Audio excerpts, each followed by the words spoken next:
When she's finished her probationary term, or whatever you might call it, does she get an automatic increase? There really isn't any money to give the automatic increase other than the 2%. There's no steps or anything like that. That's what I was trying to find out. Countywide, there's no real step increases or anything like that. We basically have to deal with what's before us. It's a very difficult position when, you know, most of the other counties are way above the $50,000 range.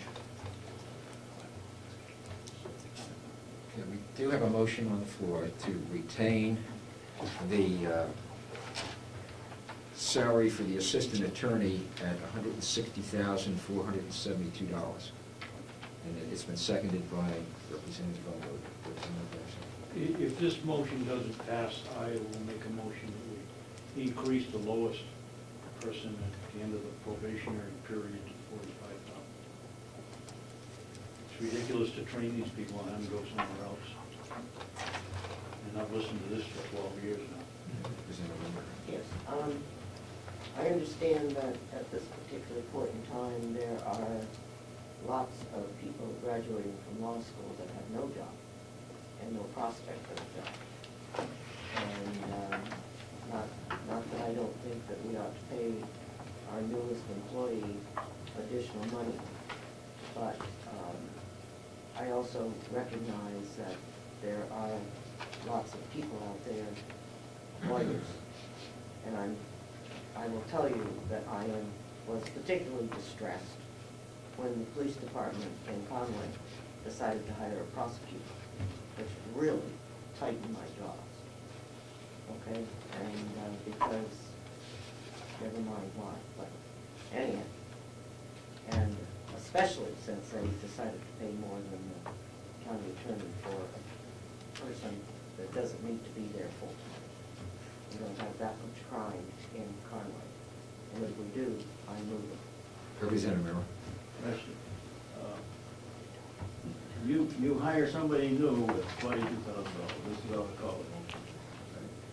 You don't give them a raise and they leave, and you hire somebody else out of college. And we've got a constant stream in. My next question is, once you hire somebody, how long does it take to bring them up to speed?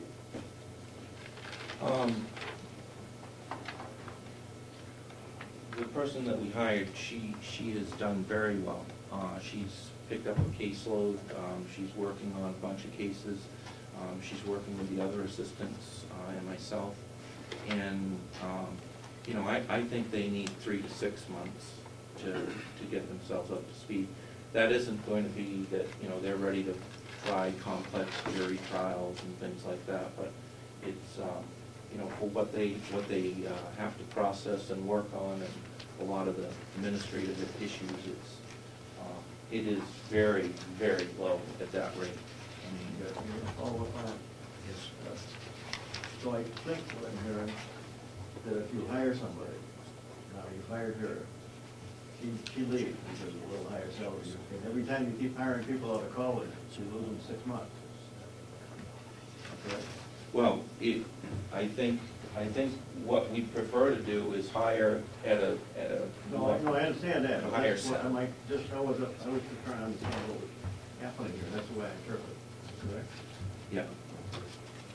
That you're not going to get an experienced attorney 2 years, or someone with a little experience at $42,000. Representative Elwood. Yes.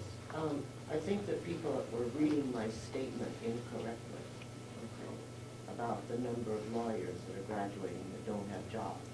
I don't know whether this particular lawyer came directly out of college or whether she was working someplace else. And it doesn't really matter to me one way or the other.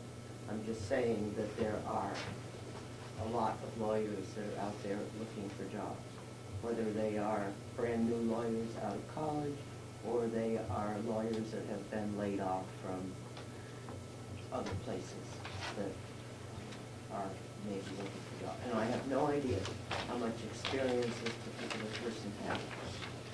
And so I'm not relating that this lawyer was brand new out of college. I don't know. Is she had some experience before coming to before she worked at Hillsborough County.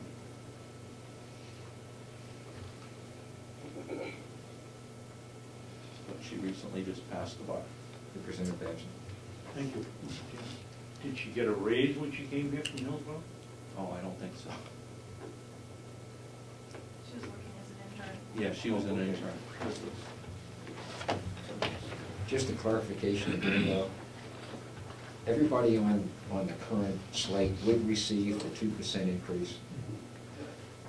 So it, No, she just testified that the $42,000, because she was new, was not going to get it. well, I thought she would though out of this budget. It was not anticipated when the budget was submitted in November that she would get that. I don't know if that's changed. But I think we probably. I basically, Representative, in fact, I've been basically holding off because whatever I could give, I was going to give it to her because these two had just gotten raises. And I'm not sure if that would even be sufficient to keep her here. I know from speaking with her that, you know, the amount of, you know, different things that are, it's almost impossible to keep a new lawyer out of school with loans and everything like that employed without, because they're on the next step and out of here as soon as they get a salary that's more than that. And it's not because they don't want to work here, it's just because that's what it is. Representative Merrill. For what it's worth, I'm gonna vote against this one. And the reason that I'm gonna vote against it, it was always had people working for me, it's always my intention that good people are hard to get. And if I've got a good person, I'd rather pay them, not overpay them, but pay them enough to keep them, and make my cut somewhere else in the budget rather than on a salary.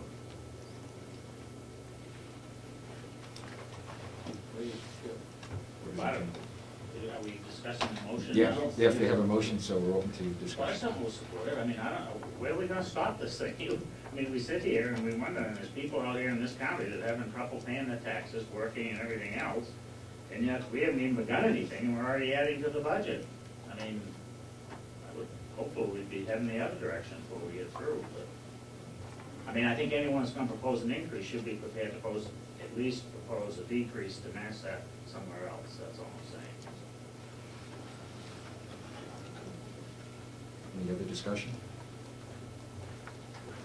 If not, I think we're ready to vote on the motion. Do you want to do a roll call? Okay. We'll just do a show of hands. All in favor of the motion to retain the budget for the assistant attorney at $160,472? Please raise your hand. You have the numbers? 5? Okay. And opposed? Please raise your hand. Okay, 3 opposed. Thank you. So the motion is carried, and again, that'll be ratified in convention.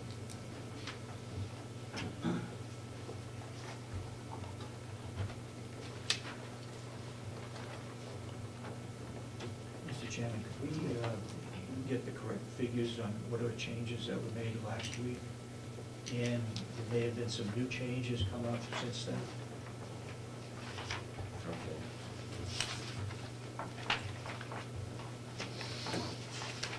Okay. Kathy, did you make any? I haven't made any changes. Okay. But I'll write them down and make those changes. Okay. I have a change on mine, I don't know where it came from, but I wrote it down. On the medical insurance, it was 56, and I've written it down as 49,060. Right. That's my medical. Okay, because that's the decrease from you're not taking. That's right. Okay, thank you. So, You're looking at line, just to make sure that we are on the right line. It's the 49060? No, go 1, 2. Okay.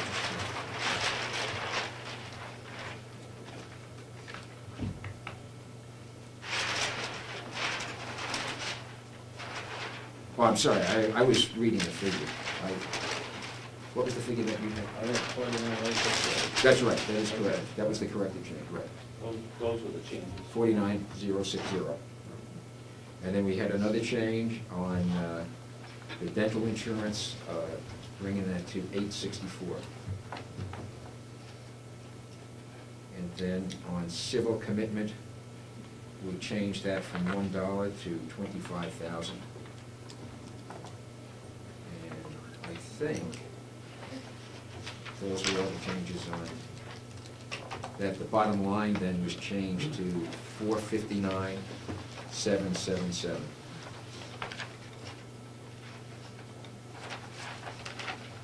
that again, 459, 459,777. Do we have a breakdown of that civil commitment thing, or is that just a number we threw out because we didn't know what was going on? You might like to address that, because we talked about that at some length last time. We arrived at that figure based upon 2 other cases that had been recently processed in another county, and I think one was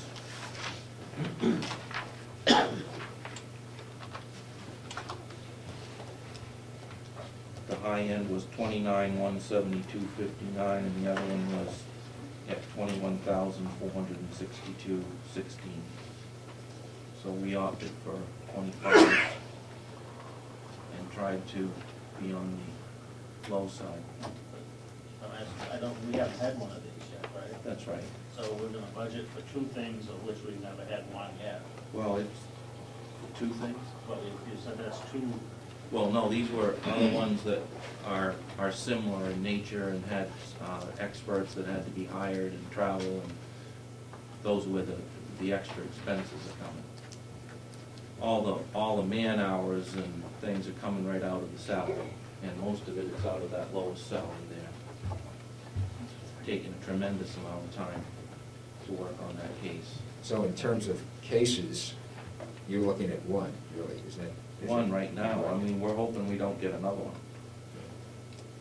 And we almost had one, which would have thrown us right into it. So we just can never tell in any given year if we're gonna have one, or 2. Go ahead. Is there a way to set up, I guess, for lack of a better word, a capital reserve item here that we could put money into, small amount every year, so that we won't get this? This is the first time in all the years I've been here we've seen something, and I understand the case comes, you've got to prosecute it, you've got to pay it. Maybe we should set up some kind of a thing that might take those invalues out of it if we can, legally. That would be a good idea, as well as for the expedition one, because you can, like last year, we didn't expend the whole thing, but this year we could use that and then double it. And like with the medical budget, 40/50, I think we also had over a $3,000 increase over what was budgeted from last year on the medical examiners. And I think we talked about amending that as well.